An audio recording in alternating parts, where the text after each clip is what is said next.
नमस्कार शेतकरी मित्रांनो, 2025 हे वर्ष आपल्या सर्वांच्या सहवासामध्ये कसं गेलंय कळलं सुद्धा नाही. मित्रांनो, तुम्ही आपल्या चॅनलला जसा 2025 मध्ये सपोर्ट केला तसाच 2026 मध्ये सुद्धा सपोर्ट राहील हीच अपेक्षा करतो. आणि 2026 या वर्षाच्या नवीन वर्षाच्या तुम्हा सर्वांना मनापासून शुभेच्छा देतो. त्याचबरोबर मित्रांनो, काही चुकलं असेल आपल्याकडून 2025 या वर्षामध्ये तर मनापासून माफी मागतो. आणि 2026 मध्ये आपल्या हातून जास्तीत जास्त चांगले कार्य कसे घडतील याच्यासाठीच प्रयत्न करूया. आणि त्याचबरोबर माझ्या सर्व शेतकरी बांधवांना आणि सर्व शेतकरी मित्रांना आनंदाचं सुख समृद्धीनं भरलेलं आणि भरभराटीचं जावो, शेतकरी जीवनामध्ये कुठल्याही प्रकारच्या अडचणी येऊ नयेत हीच ईश्वरचरणी प्रार्थना करूयात आणि आपल्या व्हिडिओला सुरू करू. मित्रांनो, या ठिकाणी आपला आजचा विषय आहे की मोसंबी आणि संत्रा बागेच्या 3 अवस्था आणि त्यांचे पाणी व्यवस्थापन.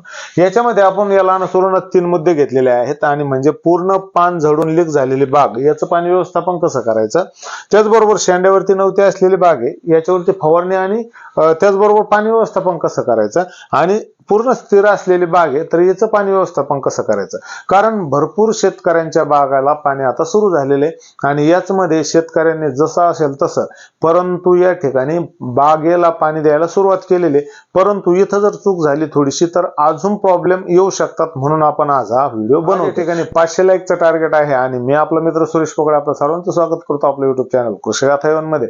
मित्रांनो, तुम्ही जर आपल्या चॅनलवर नवीन असाल तर चॅनलला सबस्क्राईब करून घ्या आणि हो, व्हिडिओ आवडल्यास लाईक करायला विसरू नका. चला मित्रांनो, या ठिकाणी सुरू करूयात आजचा विषय. पूर्ण पानं झडून लीक झालेली जी बाग आहे तर याला पाणी व्यवस्थापन कसं करायचं. मित्रांनो, पाणी व्यवस्थापन करताना या बागेला समजा आपलं पहिलंच जे झाड आहे आणि याच्यावरती जर निश्चितच आहे की हे लीक झालेलं आहे. लीक झालेलं म्हणजे कसं आहे की थोड्या प्रमाणात कुठं कुठं याला या ठिकाणी थोड्याशा कांदोऱ्या किंवा थोडंसं एक अर्ध फुल आलेलं आहे.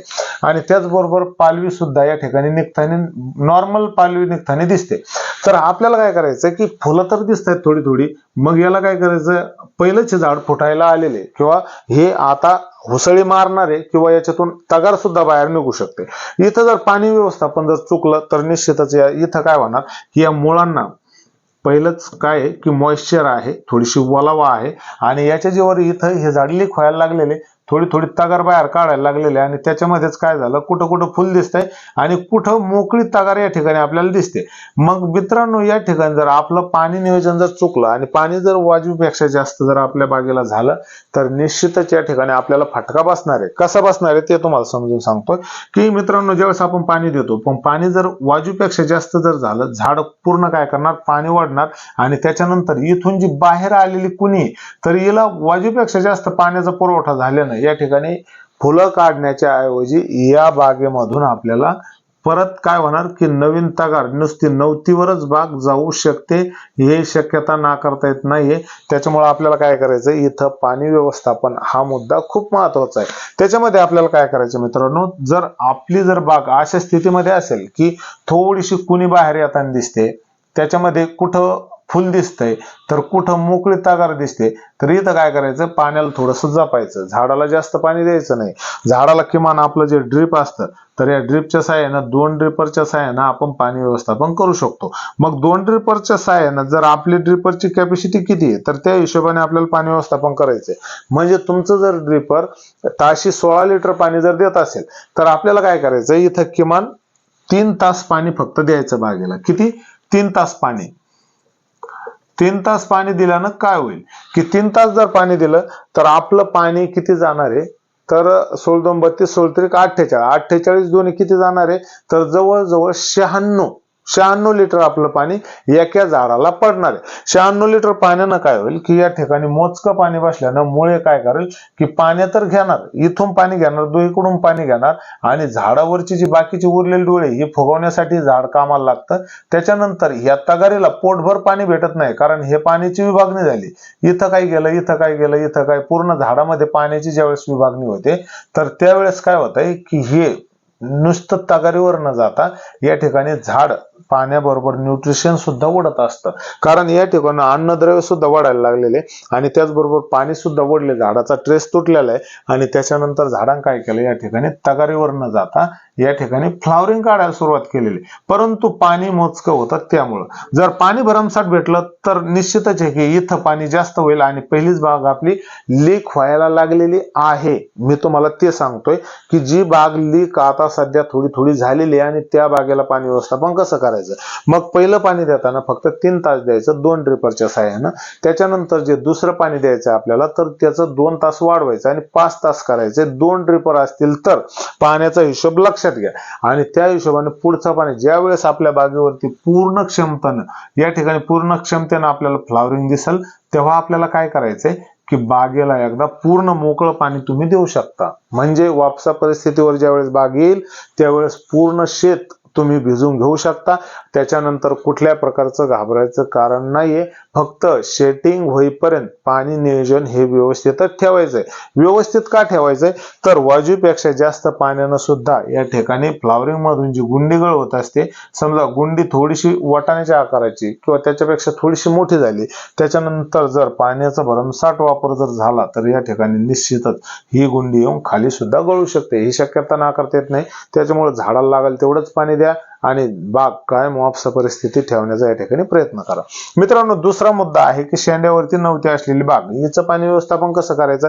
आणि हो, याचा एक फवारणीचा विषय पण राहून गेला, कारण इथं आपल्याला फवारणी सुद्धा एक काढणं गरजेचं आहे. ती फवारणी कुठं काढायची तर बाग लिकेज जी आहे किंवा होत आहे तर या ठिकाणीच आपल्याला स्प्रे करायचा आहे. म्हणजे बाग तर पहिलीच लीक आहे, मग लगेच स्प्रे जाऊन द्यायचा आणि पाणी जाऊन द्यायचं. मग स्प्रे कोणता काढायचा तर या ठिकाणी आपण घेऊ शकतो स्पार्कर पी. या ठिकाणी स्पार्कर पी चा वापर आपण करू शकतो. स्पार्कर पी मध्ये काय आहे तर पॉलिमराइज फॉस्फरस जो आहे तो 96% मधला फॉस्फरस आहे. 96% फॉस्फरस ज्याच्यामध्ये आहे तर तो कशासाठी मदत करतोय तर पूर्ण फ्लावरिंग काढण्यासाठी या ठिकाणी फॉस्फरस मदत करतोय आणि त्याच्यामध्ये पूर्ण 96% फॉस्फरस या ठिकाणी असल्या कारणानं आपल्याला 100% त्याचा 100% फायदा होऊन या ठिकाणी फुलं निघण्यास मदत होईल. त्याचबरोबर मित्रांनो, आपल्याला इथं आपण अजून एक कंडिशन आहे की आपल्या जर बागेवरती चांगल्यापैकी या ठिकाणी जर थोडस आपल्याला अजून तगर वाटत असेल तर आपण काय करू शकतो की याच स्पार्कर पी मध्ये आपण 100% काय करायचंय की एक मॉलिब्डेनमचा वापर करायचा आहे. पोटॅशियम मॉलिब्डेनम असो किंवा अमोनियम मॉलिब्डेनम असो. मॉलिब्डेनम काय करणार तर या ठिकाणी सांगतो,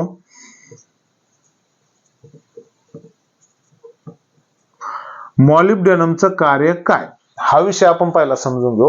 कारण मॉलिब्डेनम हा घटक जो आहे तर तो सर्वांच्या परिचित नाही म्हणता येईल किंवा परिचित जरी असला तरी याचं 100% कार्य काय आहे हे शेतकऱ्यांना माहित नाही. तर मित्रांनो, या ठिकाणी स्पार्कर पी बरोबर जर आपण याचं जर जॉईन दिला तर निश्चितच आपल्याला अजून मदत होईल. तर मॉलिब्डेनमचं कार्य समजून घेऊ आपण.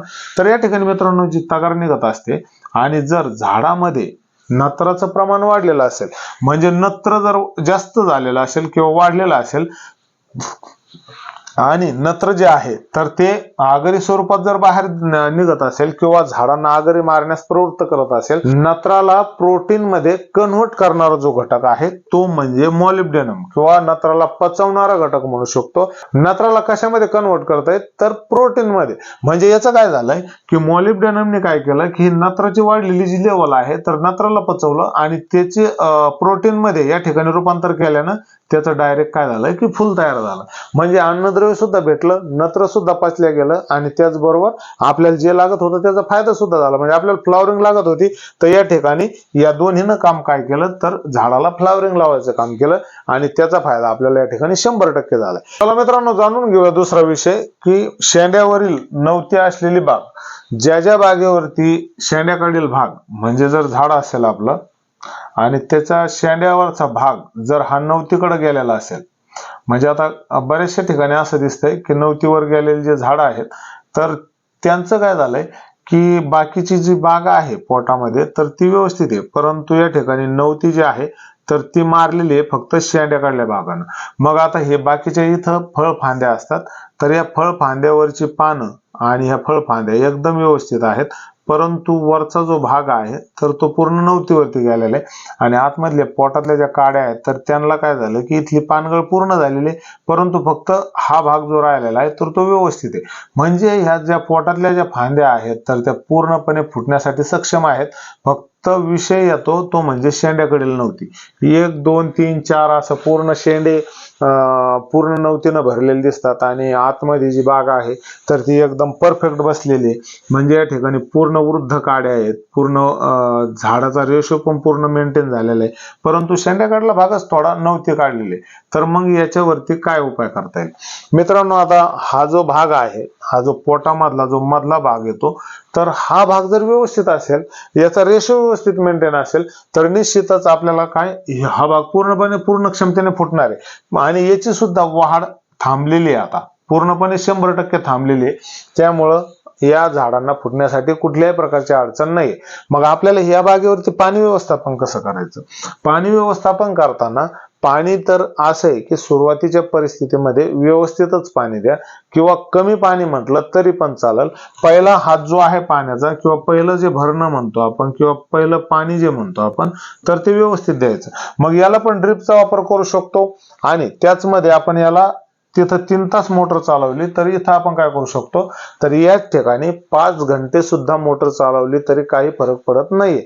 त्याच्या पाठीमागचं कारण असं आहे की ज्या वेळेस आपण पाणी देतो तर हा भाग पूर्ण स्टॉप झालेला आहे आणि इथून कुठूनच लीक नाहीये. म्हणजे ही बाग अजून काय करणार आहे की डोळे फुगवण्यासाठी याला थोडासा वेळ घेणार आहे. तोपर्यंत या बागेनं ओढलेलं पाणी जे आहे तर ते 100% इथं ओढलं, परंतु इथं लीक नाहीये बाग, म्हणून हे आगरीवरती जायचा संबंध येत नाही. म्हणून काय होणार की या ठिकाणी डोळं फुगवण अवस्था जी आहे तर ती सुरुवात होणार, डोळे हळूहळू फुगवत येणार आणि त्याच्यानंतर तोपर्यंत बागेमधली ओल थोडीशी कमी होत जाणार.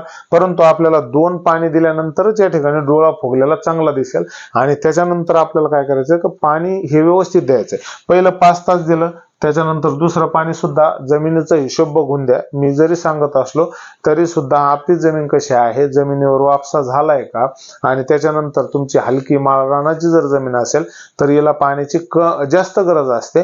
त्यामुळे त्या जमिनीचा अंदाज बघून पाणी द्या. भारी जमिनीमध्ये भारी जमिनीच्या हिशोबाने पाणी द्या. त्याच हिशोबाने मी सांगतोय त्या हिशोब धरूनच पाणी द्यायचंय. मित्रांनो या ठिकाणी इथं आपण काय केलं की 4 ते 5 तास पाणी चालवलं किंवा ड्रिप चालवलं, त्याच्यानंतर ही डोळा फुगवण अवस्था झाली. त्याच्यानंतर आपल्याला पुन्हा काय करायचंय की आपल्या बागेमध्ये 4 दिवसाचा ते 5 दिवसाचा अंतर सोडायचं आहे. या ठिकाणी सुरुवातीच्या पाण्यामध्ये एक 4 ते 5 दिवसाचा अंतर सोडायचं आहे आणि त्याच्यानंतर आपल्याला काय करायचंय, पुन्हा एकदा 4 ते 5 तास पाणी या ठिकाणी बागेला द्यायचंय. म्हणजे डोळा फुगला, त्याच्यानंतर व्यवस्थित फ्लावरिंगची क्रिया सुरू झाली आणि त्याच मध्ये काय झालंय की या ठिकाणी फ्लावरिंग निघायला सुरुवात झाली. मग आपण पुन्हा पूर्ण पाणी आपल्या बागेमध्ये देऊ शकतो. तर मित्रांनो मोकळं पाणी द्यायचं नाही या बागेला सुद्धा. या बागेला जर एक वेळ दिलं तरी चालतं, परंतु लीक झालेली जी पहिली बाग आहे त्याला अजिबात गेलं नाही पाहिजे, याची मात्र काळजी घ्यायची. आणि इथं आपण या बागेला सुद्धा मधली फडकी पण भिजू शकतो. म्हणजे या 2 झाडाच्या मधील जी फट्टी असते तर ती एक आड एक भिजू शकतो. या ठिकाणी एक भिजवली, इथली नाही भिजवली, पलीकडली भिजवली, त्याच्या पलीकडली नाही भिजवली, असं सुद्धा करू शकतो. आणि उरलेली फडकी एक 4 ते 5 दिवसानंतर ही भिजून घ्यायची आणि हिला पाणी द्यायचं नाहीये. म्हणजे ही वापस परिस्थितीवर ही ओलिताखाली, म्हणजे झाडाच्या दोन्ही साईडनं आपल्याला पाणी भेटलं आणि त्याच्यानंतर झाड पण व्यवस्थितरित्या वापस परिस्थितीवर राहिलं.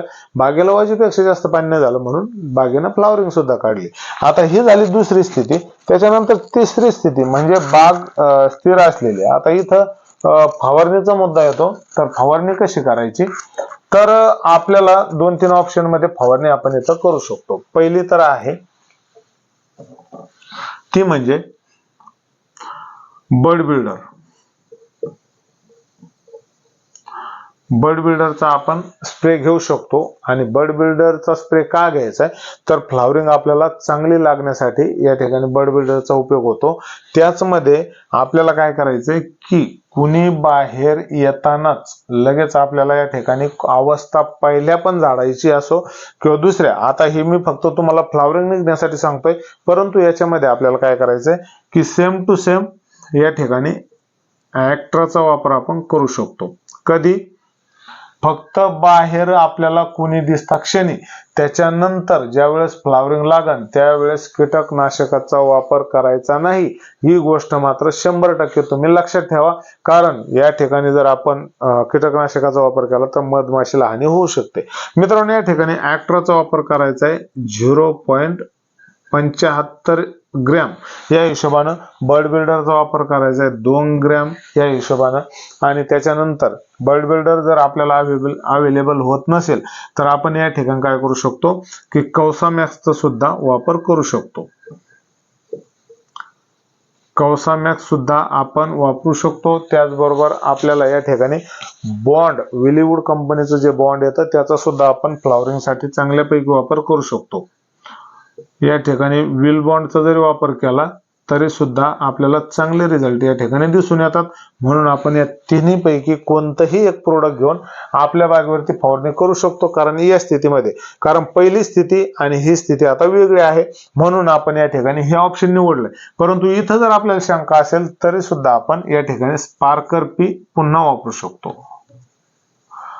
स्पार्कर पी वापरल्यानं आपला इथं सुद्धा 100% फायदाच होणार आहे, तोटा कुठल्याही प्रकारे नाही. स्पार्कर पीचा अजून एक फायदा असा आहे की जी नवीन नवती निघणारी आहे तर याला झटपट वाढू न देता हिची वाढ स्टॉप करून या ठिकाणी काय करते, फ्लावरिंग साठी हिला मजबूर करते म्हणता येईल.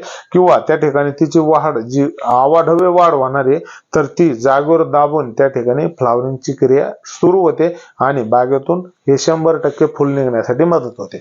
मित्रांनो, या ठिकाणी स्थिर असलेली बाग, आता स्थिर असलेल्या बागेला काय करायचंय तर पूर्णपणे आपल्याला या ठिकाणी बागेला पाणी दिलं तरी पण चालतं. पूर्ण म्हणजे पूर्णची पूर्ण शेत भिजायचं का तर नाही, तर पूर्ण शेत न भिजवता आपण ड्रिपच्या साहाय्याने सुद्धा बगीचे फोडू शकतो. परंतु रानाचा हिशोब बघून आपण पाणी कसं द्यायचं तर आपलं एखादं झाड असेल तर झाडाच्या ज्या 2 फडक्या असतात, या साईडने एक असते आणि या साईडने एक असते आणि एक इथं झाडाची ऑटोमॅटिक पडली जाते. म्हणजे आपल्याला काय करायचं, एकदा ही पडकी भिजायची, त्याचबरोबर ह्या दोन्ही पण फट्ट्या भिजवल्या म्हणजे बाग जर स्थिर असेल तरचा विषय चालू आहे. बाग स्थिर असेल तर बागेला कुठल्याही प्रकारचा धोका नसतो आणि त्याचमध्ये 100% बाग फुटून येणार असते. फक्त आपल्याला इथं काय करायचं, ह्या दोन्ही फट्ट्या भिजून घ्यायच्या आणि त्याच्यानंतर मात्र परत एकदा पुन्हा जवळजवळ जमिनीचा हिशोब बघून 15 दिवस प्लसच पाणी देण्यासाठी थांबायचंय.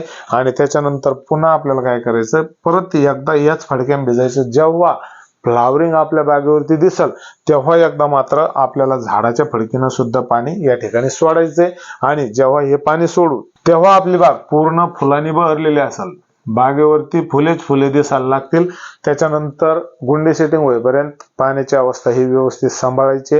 बागेला जेवढं लागल तेवढंच पाणी द्यायचंय आणि स्प्रे मात्र व्यवस्थितरित्या काढायचे. इथं स्प्रेचं बंधन नाही, आपण पहिला किंवा दुसरा स्प्रे आपण या ठिकाणी सुद्धा घेऊ शकतो. आणि त्या हिशोबाने एक कीटकनाशक आणि एक बुरशीनाशक हे दोन्ही ऍडजस्ट करून आपल्याला या ठिकाणी तिन्हींची फवारणी घ्यायची. म्हणजे एक फ्लावरिंग साठी एक कीटनाशक आणि त्याचबरोबर एक बुरशीनाशक असा स्प्रे आपल्या बागेवरती जाऊन द्यायचा आहे. आणि त्याच माध्यमातून काय होईल की आपली बाग ही किडीपासून मुक्त राहील, आणि त्याचबरोबर दुसरा होईल की फ्लावरिंग सुद्धा चांगली निघेल. आणि त्याचबरोबर काय होईल की अजून एक मुद्दा येतो ते म्हणजे बुरशीपासून सुद्धा बचाव होईल, बुरशी सुद्धा कंट्रोल मध्ये राहील. आणि त्याचमुळं आपल्याला काय करायचंय तर बागेला पाणी ह्या पद्धतीने द्यायचंय जेणेकरून आपण 3 पद्धतीची अवस्था मी तुम्हाला सांगितल्या. मित्रांनो, व्हिडिओ आवडल्यास व्हिडिओ लाईक करा, चॅनलला सबस्क्राईब करायला विसरू नका. आणि हो काय समस्या असेल तर कमेंट बॉक्स मध्ये नक्की मांडा, कमेंटचं उत्तर तर आपण देतोय. जर तुम्हाला आपलं नियोजन घ्यायचं असेल तर तुम्ही संध्याकाळी 7:30च्या नंतर कॉल करू शकता. आपला नंबर आहे 99225632. या नंबरवरती तुम्ही कॉल संध्याकाळी 7:30 वाजल्यानंतर करू शकता. धन्यवाद.